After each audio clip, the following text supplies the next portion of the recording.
Bakit mo ipinagtatanggol ang Pilipinas, samantala ikaw ay isang Briton? Isang nakakagulat na pangyayari ang naganap. Ang kontrobersiya tungkol sa pambalot na adobo sa isang mababang paaralan sa London ay yumanig sa sistema ng pananghalian ng mga paaralan sa UK.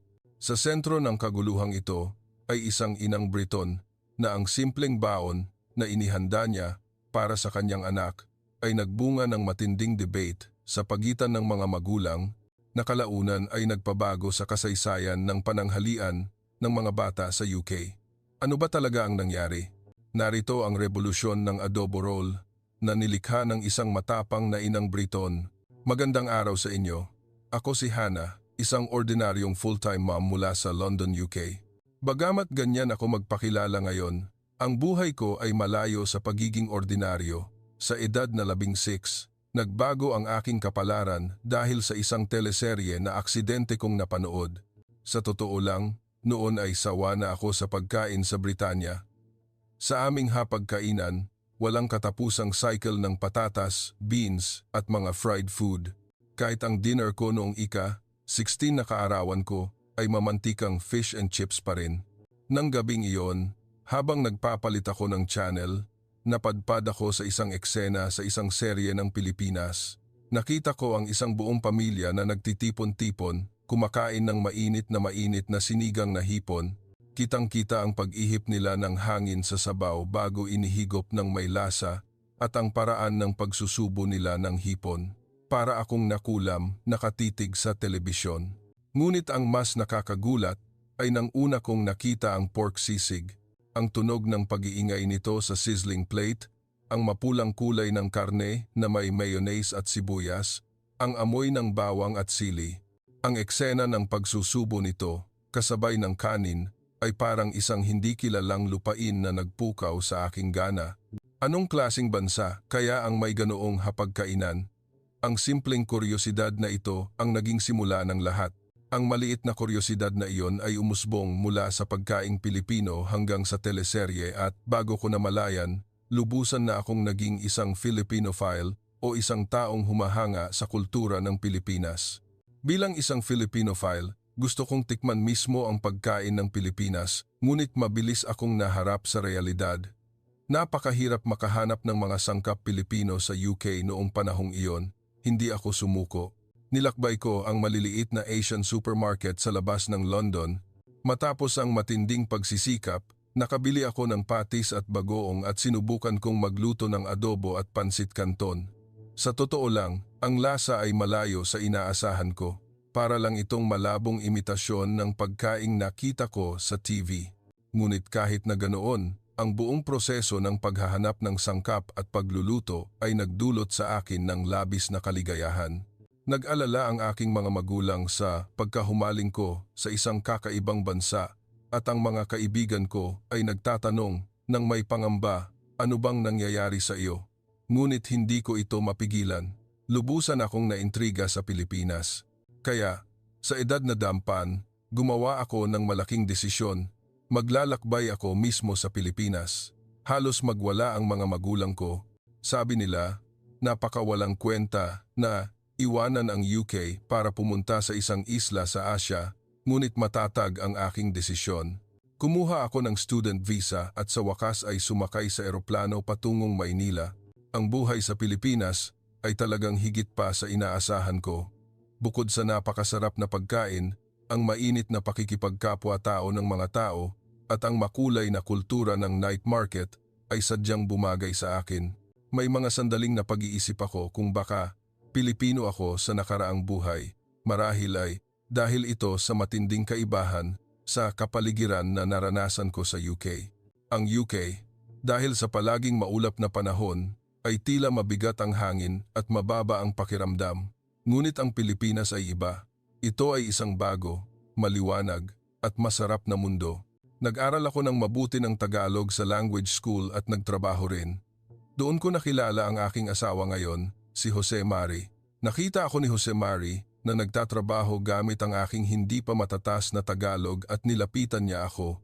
Ang simpleng pagkakataon na iyon ay nauwi sa kasal.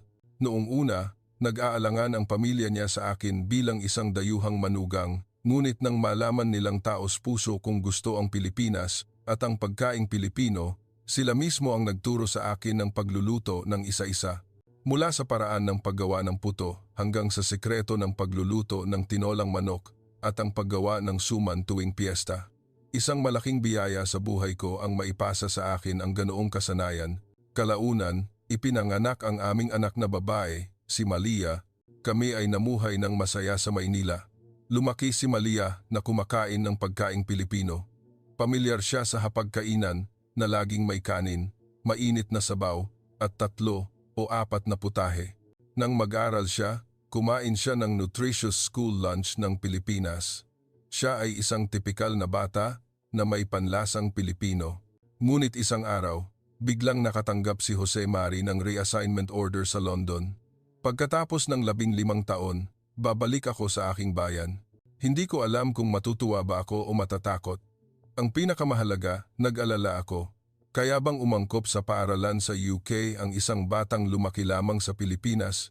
Ang tanong na iyon ay patuloy na bumabagabag sa akin. Ganoon na nga. Pagkatapos ng 15 taon, bumalik akong muli sa UK, nagsimula na ang buhay namin bilang pamilya sa Britanya.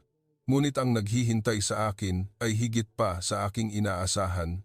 Puno ng hangin ang baga ko ng pamilyar, ngunit kakaibang hangin sa sandaling lumapag kami sa Heathrow Airport. 15 taon na ang nakalipas. Ang London, ang bayan na iniwan ko noong ako ay 20, noon ay Pilipinas ang banyaga, ngunit ngayon, ang UK naman ang banyaga. Ang mga karatula sa kalsada, ang accent ng mga tao, kahit ang malamig na hangin at panahon.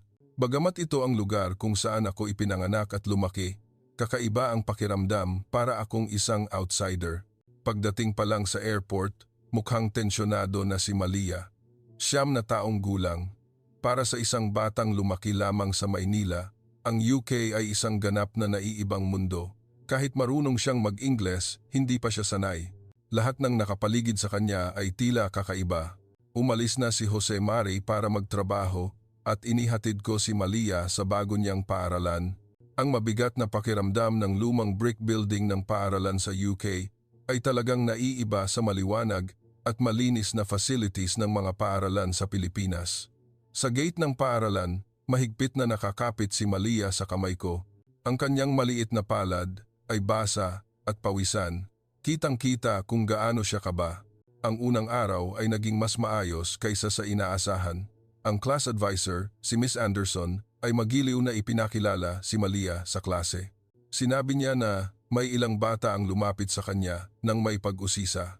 Nang makabalik kami sa bahay, medyo nabawasan ang kaba sa mukha ni Malia. Maingat siyang nagsabi, "Ayos lang." Sa tindi ng ekspresyon na iyon, medyo gumaan ang pakiramdam ko. Ang problema ay nagsimula sa pangalawang araw. Malia came home from school looking unusually sullen. Maingat ko siyang tinanong, "Anak, anong nangyari?" Ngunit ang sagot niya ay hindi ko inaasahan. "Gutom po," sabi niya. Halos hindi raw siya kumain ng pananghalian. Tinanong ko siya kung ano ang kinain niya. Bumuntong hininga, nang malalim si Malia at sumagot, "Fish and chips, French fries, at canned beans." Ang pang-araw-araw na menu ay puro prito o canned food. Para kay Malia, na sanay sa nutritious school lunch ng Pilipinas, natural lang na mahirapan siyang umangkop. Naalala ko ang pananghalian sa paaralan sa Pilipinas. Mainit na kanin at sabaw, 3 o 4 na putahe ang basic. Laging may mga homemade dish tulad ng adobong baboy o ginataang kalabasa. Ang menu ay maingat na binalanse ng nutritionist kasama ang calorie count at balanse sa nutrisyon. Ganoong pananghalian ang kinagisnan ni Malia. Ngunit ang pananghalian sa UK? Sa totoo lang, hindi rin ito maganda noong ako ay estudyante. Umasa ako na may nagbago na sa loob ng 17 taon, ngunit tila wala ring pinagkaiba, mamantika pa rin at kulang sa gulay. Umuwi si Malia araw-araw ng gutom. Minsan pilit niyang nilulunok ang ilang subo ng tanghalian, minsan naman ay hindi niya ginalaw. Pag-uwi niya, binubuksan niya ang refrigerator ng gutom. Nakadama ako ng pagkabalisa. Kahit na kailangan naming lumipat dahil sa reassignment ng aking asawa, masyadong biglaan ang pagbabagong ito para kay Malia. Ang isang bata na napakasarap kumain sa Pilipinas ay hindi makakain ng maayos dito. Bumigat ang loob ko. Isang linggo ang lumipas at hindi bumuti ang sitwasyon. Unti-unting nawawala ang sigla ng aking anak at nagsimula na siyang magsabi na ayaw na niyang pumasok. Bumagal din ang pakikipagkaibigan niya at nabalitaan ko na madalas siyang nakaupo ng mag-isa tuwing oras ng pananghalian. Isang gabi, umiyak si Malia sa ilalim ng kumot. Sinabi niya na nami-miss niya ang mga kaibigan niya sa Pilipinas at labis niyang nami-miss ang school lunch doon. Ang pinakamahalaga, sinabi niya na gusto niyang kumain ng pambalot na adobo. Sa sandaling narinig ko iyon, halos madurog ang puso ko. Ngunit kasabay nito, isang ideya ang pumasok sa isip ko. Pambalot na adobo? Bakit hindi ko na lang siya gawan? Hindi ko naisip noon kung gaano kahanga-hanga ang maidudulot ng simpleng ideya na iyon. Kinabukasan ng umaga, maingat kong tinanong si Malia, "Anak, gagawan ka ba ni Mama ng adobo roll? Magbaon ka? Gusto mo ba?" Nagningning ang kanyang mga mata. Talaga po, yung nakabalot na mahaba na adobo, yung kinakain namin sa Pilipinas. Sa wakas ay nagkaroon ng sigla sa mukha ng bata. Sa pagkakita pa lang sa ekspresyon na iyon, nagdesisyon na ako. Ang problema ay ang mga sangkap. Sa London, hindi madaling makabili ng authentic na sangkap para sa adobo roll. Sumama kami ng asawa ko, nakagagaling lang sa trabaho, at naghanap kami ng Asian supermarket. Isang Filipino food store sa labas ng London. Kumpara sa 15 taon na ang nakalipas, mas malaki na ito. Salamat sa pagtaas ng popularidad ng Filipino street food, nakabili ako ng nori, adobong baboy, manok flakes, ginisa mix, sibuyas at sesame oil. Habang inilalagay ko ang mga ito sa cart, labis akong na-excite. Sa wakas, makakagawa ako ng maayos na Filipino adobo roll. Mas mahal man ng 2 o 3 beses kaysa sa Pilipinas, ayos lang. 5:00 ng umaga, wala akong pag-aalinlangan na nagtungo sa kusina. Kung gagawin ang adobo roll ng isang araw bago, titigas ang kanin at lalambot ang nori. Tanging ang sariwang gawa ang magbibigay ng tunay na lasa. Una, niluto ko ang kanin at sinangkapan ito ng mabangong sesame oil at asin. Hinati ko ang mga pipino, pinirito ko ang itlog at hiniwa, at ginisa ang mga gulay. At ang hindi pwedeng mawala, adobong flakes. Naglatag ako ng manipis na kanin sa ibabaw ng nori, maingat na inilagay ang mga makukulay na sangkap at binalot ang roll. Habang binabalot ang adobo roll, naalala ko ang biyenan ko. Noong una akong tinuturuan niyang magbalot ng suman, hinawakan niya ang kamay ko at sinabing, "Ang kanin ay kailangang manipis at ang filling ay kailangang nasa gitna. Sa ganoon, magkakaroon ng lasa ang bawat kagat." Binalot ko ang mga roll, ginagaya ang kasanayang iyon. Ang mga inihanda kong adobo roll ay kumikinang dahil sa mabangong sesame oil. 1, 2, 3. Gumawa ako ng mas marami kaysa sa kakainin ni Malia, iniisip na baka maging interesado ang mga kaibigan niya. Pagkagising ni Malia, ipinakita ko sa kanya ang mga roll na nakabalot ng maganda sa lunchbox. Tumawa ang bata, matagal-tagal na ring hindi ko nakikita ang ganoong kaliwanag ng ngiti. Papunta sa paaralan, mahigpit na hawak ni Malia ang lunch bag na parang isang kayamanan. Ang likod niya, habang tumatakbo papasok sa gate, ay ibang-iba kumpara kahapon. Pagsapit ng hapon, nagsimula akong mag-alala. Hindi kaya kakaiba ang tingin ng mga bata dito? Hindi kaya iwasan siya dahil sa adobo roll? Sari-saring pag-aalala ang sumagi sa isip ko. Ngunit ang ekspresyon ni Malia pag-uwi niya mula sa paaralan ay labis na ikinagulat ko. Tumakbo siyang pumapasok sa bahay, nasa sabik. "Mama, inubos po ng mga kaibigan ko." Noong una, hindi ko naintindihan. Inubos? Baka binoli? Ngunit ipinaliwanag ni Malia na na-curious ang mga bata sa adobo roll. Nagtanong sila kung ano ang kanin na nakabalot sa itim na papel. Pumila sila at humingi ng isang subo. Sa huli, 2 o 3 piraso lang ang kinain ni Malia. Lahat ng natira ay napunta sa tiyan ng mga kaibigan niya. Ngunit masaya ang kanyang mukha. Sabi niya, lahat ng mga kaibigan niya ay nagsabi na napakasarap nito at nagkaroon daw ng gulo.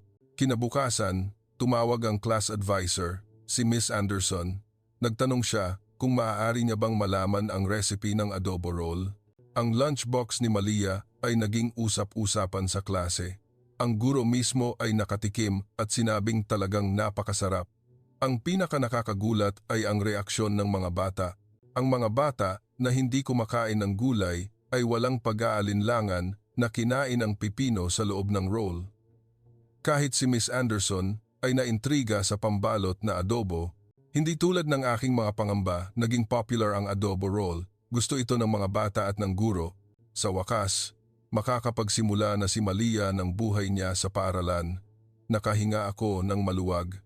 Inakala ko na magpapatuloy na ang magagandang bagay. Hindi ko talaga inasahan na ang isang maliit na adobo roll ay magdadala ng ganito kalaking bagyo. Kumalat agad ang usap-usapan tungkol sa roll. Hindi lang sa klase ni Malia, kundi pati na rin sa katabing klase at mga mas matatandang bata ay nagsimula ng pag-usapan ang kakaibang itim na kanin na napakasarap. Dahil sa araw-araw na ginagawan ko siya ng adobo roll, laging napapalibutan ng mga bata si Malia tuwing oras ng pananghalian. Naging sikat siya sa paaralan. Ang bata na nag-iisa lang kumakain noong una ay ngayon ay napapalibutan na ng mga kaibigan at tumatawa. Bilang isang ina, ano pa bang mas nakakatuwa doon? Lalo akong nagpursige sa paggawa ng roll. Ngunit isang hapon, may tumawag na hindi ko kilalang numero. Nagpakilala ang sarili bilang Jessica Miller, ang kinatawan ng mga magulang. Ang kanyang boses ay matinis at nakaramdam ako ng pagkadismaya sa buong tawag. Mrs. Hannah, nabalitaan ko na nagdadala ng kakaibang pagkain ang inyong anak sa paaralan. Kakaibang pagkain? Iyon ay adobo roll, pagkaing Pilipino. Iyon ang problema, nagmamalaki, nasabi ni Jessica. Ang ibang bata ay humihingi na rin yan sa mga magulang nila. Nagiging magulo ang paaralan dahil sa inyo. Naramdaman ko ang pagkadismaya. Ano ang masama kung gusto ito ng mga bata? Isa lang itong lunchbox, hindi ko maintindihan. Naging mas malamig ang boses ni Jessica. Briton din naman kayo, hindi ba? Bakit niyo pa ipinapakalat ang pagkaing banyaga? Dapat kinakain ng mga anak namin ang pagkaing Briton. Nanginginig ang mga kamay ko pagkatapos kong ibaba ang telepono. Hindi ko alam kung galit ba ako o nasasaktan. Ang maghanda ng baon para sa aking anak, may kasalanan ba iyon? Ilang araw ang lumipas at nakatanggap ako ng formal na paanyaya mula sa paaralan na dumalo sa isang emergency meeting ng mga magulang. Ang paksa, kultura at pagkakaiba-iba ng pananghalian sa paaralan. Ang pagpupulong ay tinawag dahil sa aking pambalot na adobo. Nang pumasok ako sa hall sa araw ng pagpupulong, lahat ng tingin ay nakatuon sa akin. Halos walang mga tingin na nagpapakita ng pagkakaibigan. Karamihan ay mga mukhang nag-aalangan o galit. Si Jessica, na nakaupo sa harap, ay nakatitig sa akin. Nagsimula ang pagpupulong at umakyat si Jessica sa entablado. Kamakailan, naging problema ang isang tiyak na pagkaing banyaga sa paaralan. Mayroon tayong sariling tradisyon sa pagkain sa Britanya. Ang oras ng pananghalian ay oras din para matutunan ang tradisyong iyon. Kung dadami ang mga foreign food, lalabo ang ating pagkakakilanlan. Tumango ang ilang magulang. Itinuro ako ni Jessica, ang ina ni Malia na nakaupo roon. Briton din kayo, ngunit kayo ay isang Briton na tinalikuran ang Britanya. Iniwan ang ating inang bayan, nagpakasal sa isang Pilipino, kumain ng pagkaing Pilipino, at pinalaki ang inyong anak sa paraang Pilipino. Bakit bumalik pa kayo dito? Ginagawa niyo pang Pilipino ang mga anak namin, kayo ay isang traidor. Ang salitang traidor ay tumimo sa puso ko na parang pako. Nagbulungan ang mga tao sa hall. Hindi ako nakapagsalita. Mainit ang pisngi ko. Sa sarili kong bansa, ako ay isang traidor? Pag-uwi ko, humagulgol ako sa iyak. Ngunit habang umiiyak ako, naisip ko, bakit ako umiiyak? Kasalanan ba ang maghanda ng pagkain para sa aking anak? Huminto ang mga luha ko at nagdesisyon ako. Hindi ako aatras. Kailangan kong lumaban. Ngunit paano ako lalaban? Isang linggo na lang bago ang susunod na meeting ng mga magulang. Nag-abiso ang grupo ni Jessica na formal na silang magsusumite ng motion upang ipagbawal ang pagdadala ng pagkaing banyaga. Pakiramdam ko ay nawawalan ako ng pag-asa. Noon ako nakatanggap ng hindi inaasahang tawag. Hello, nanay ni Malia. Ako po si Thomas. Maaari po ba akong magtanong tungkol sa adobo roll? May oras po ba kayo?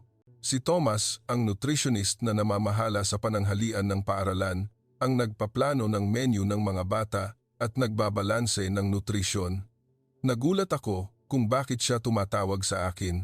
Nang magkita kami, nalaman ko na narinig ni Thomas ang kontrobersiya tungkol sa roll at na-curious siya sa pagkain ito. Humingi sa akin si Thomas ng recipe at listahan ng sangkap ng adobo roll. Sabi niya, gusto niyang suriin ng maigi ang nilalaman ng nutrition. Masaya ko siyang sinabi. Pagkatapos ng ilang araw, tumawag si Thomas.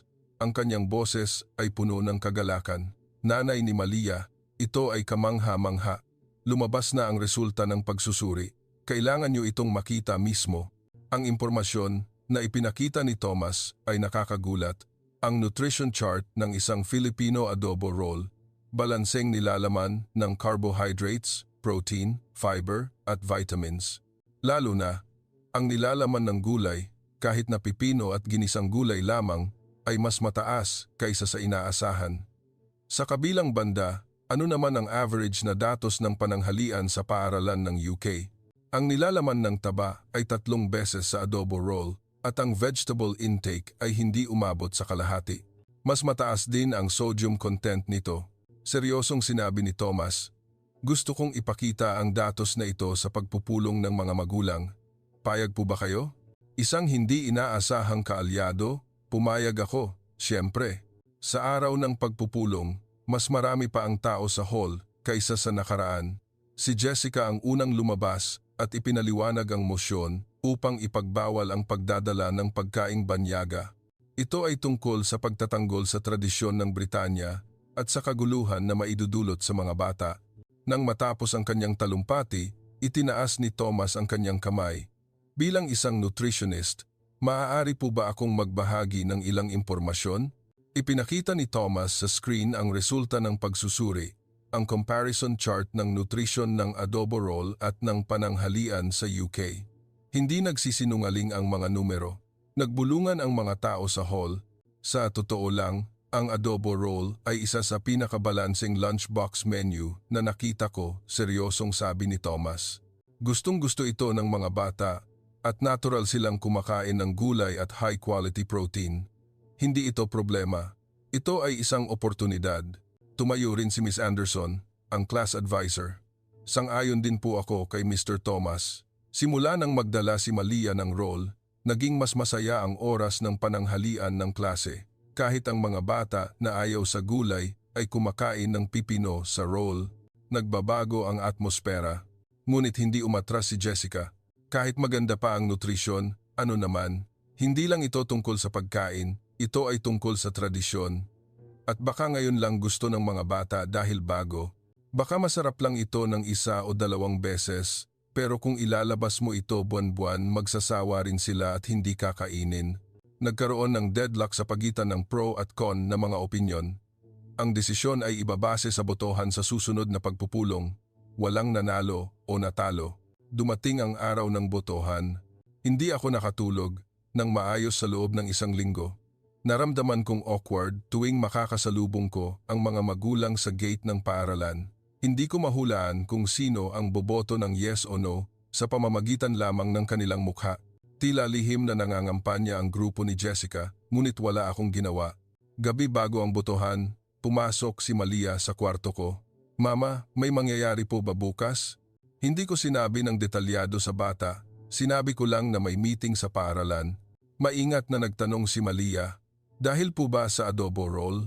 Sabi po ng mga kaibigan ko, nagtitipon daw ang mga mama para magdesisyon tungkol sa isang bagay. Bumigat ang loob ko. Pati sa mga bata, kumakalat na ang mga usap-usapan, nanginig ang tingin ni Malia. Mama, huwag na lang po akong magbaon ng adobo roll? Para po hindi na kayo mahirapan? Sa sandaling iyon, halos maiyak ako. Ano ba ang inaalala ng isang 9 na taong gulang na bata? Niyakap ko ng mahigpit si Malia. Huwag, anak.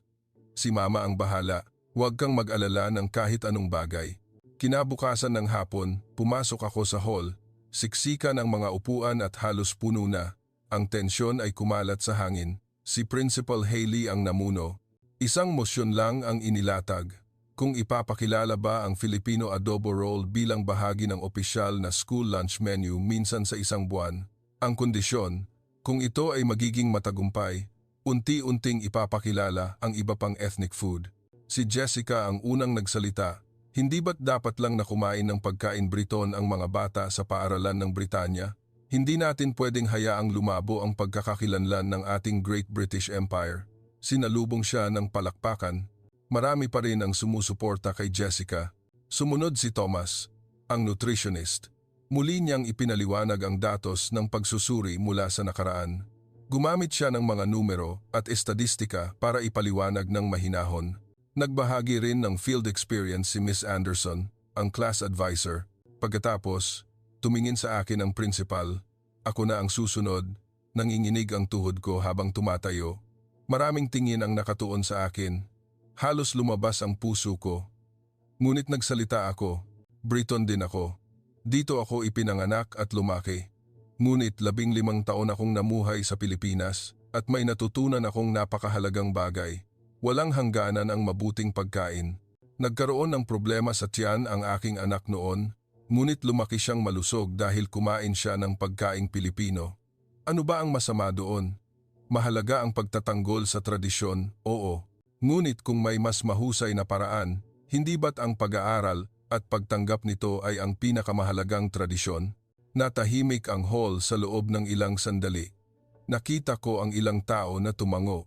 Nagsimula na ang botohan. Ito ay isinagawa sa simpleng paraan ng pagtaas ng kamay. Habang naghihintay ang lahat, inihayag ang resulta.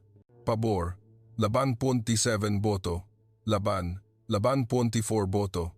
Pasado ito ng napakakipot, sa 3 boto lang na lamang. Namutla ang mukha ni Jessica. Tinitigan niya ako. Tandaan mo, kung mabigo ito, hindi lang ikaw ang mapapahiya. Naisip mo ba kung paano mamumuhay ang anak mo sa paaralan na ito? Ito ay hindi lamang babala. Kailangang maging matagumpay ang unang Filipino lunch. Kung mabibigo, magtatapos ang lahat. Isang opsyon lang ang natira sa akin, ang tagumpay. Nagising ako ng alas 4 ng umaga, 1 oras bago mag-alarm. Halos hindi ako natulog. Daan-daang beses kong inulit sa isip ko, ilang roll ang babalutin ko. Tama ba ang ratio ng sarsa ng adobo? Paano kung hindi magustuhan ng mga bata? Binuksan ko ang ilaw sa kusina at inilabas ang mga sangkap. Ang karne ng baboy ay inihanda na noong nakaraang gabi. Nilagyan na ng marinade ng toyo at suka. Ang mga sangkap para sa pansit canton ay hiniwa na. Handa na rin ang filling para sa adobo roll. Nanginginig ang mga kamay ko. Matapos magluto sa loob ng 15 taon, ngayon ko lang naramdaman na kakaiba ang paghiwa. Rumingal sa isip ko ang boses ng aking biyenan, may kaluluwa ang pagkain. Kung kakabahan ka, magbabago ang lasa. Bumuntong hininga ako ng malalim. Ginawa ko ito para kay Malia. Hindi ako pwedeng bumagsak dito.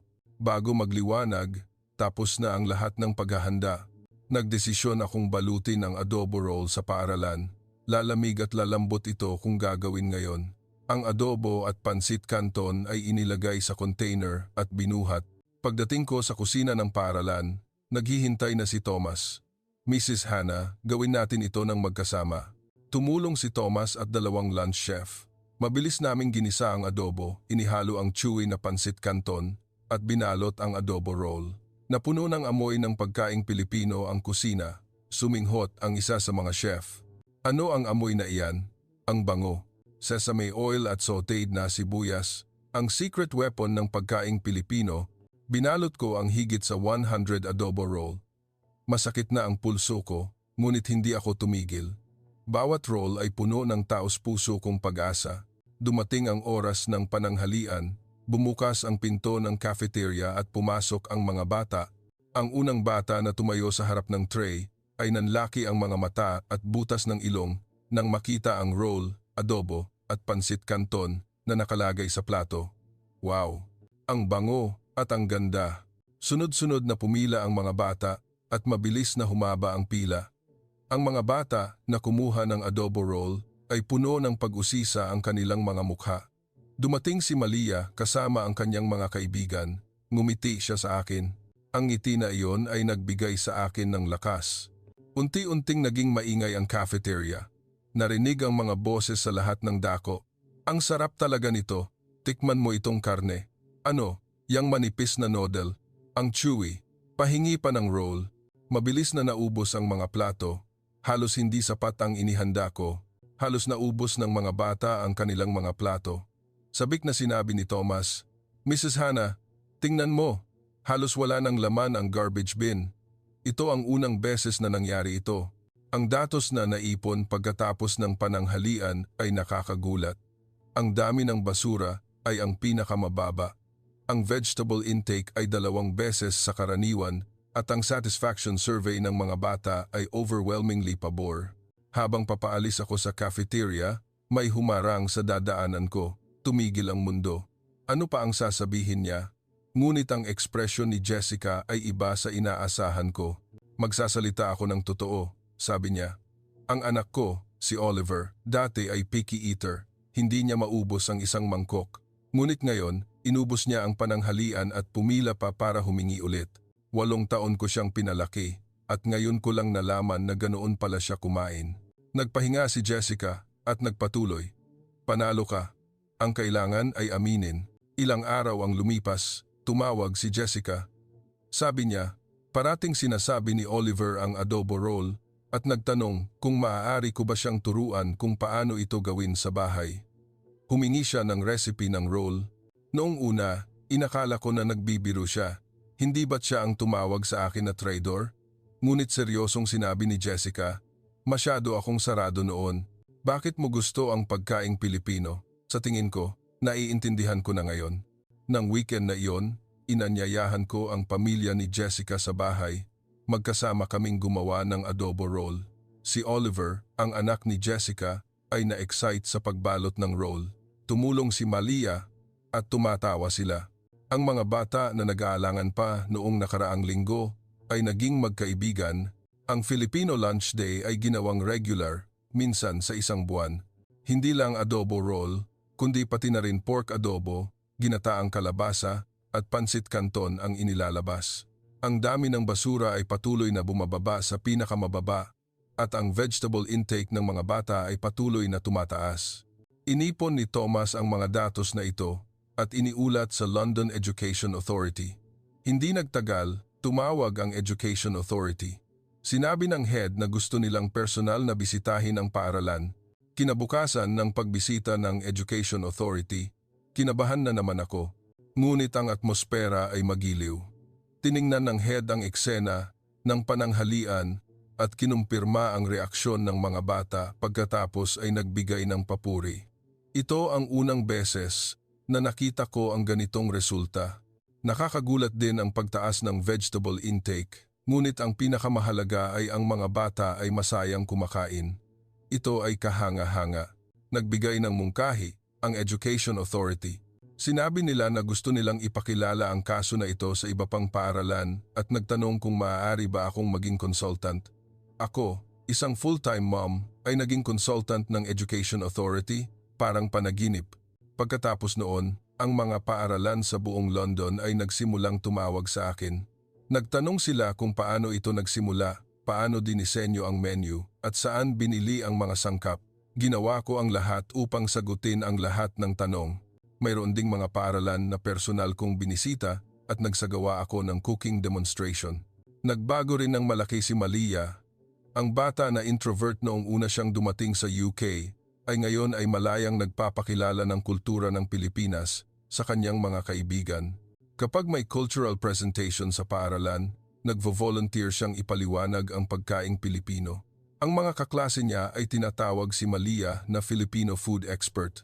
Isang araw, sinabi ni Malia, "Mama, gusto ko ring maging katulad mo sa hinaharap, isang taong nagtuturo ng pagluluto, isang taong magaling sa pagkaing Pilipino at Briton. Hindi ba't cool iyon?"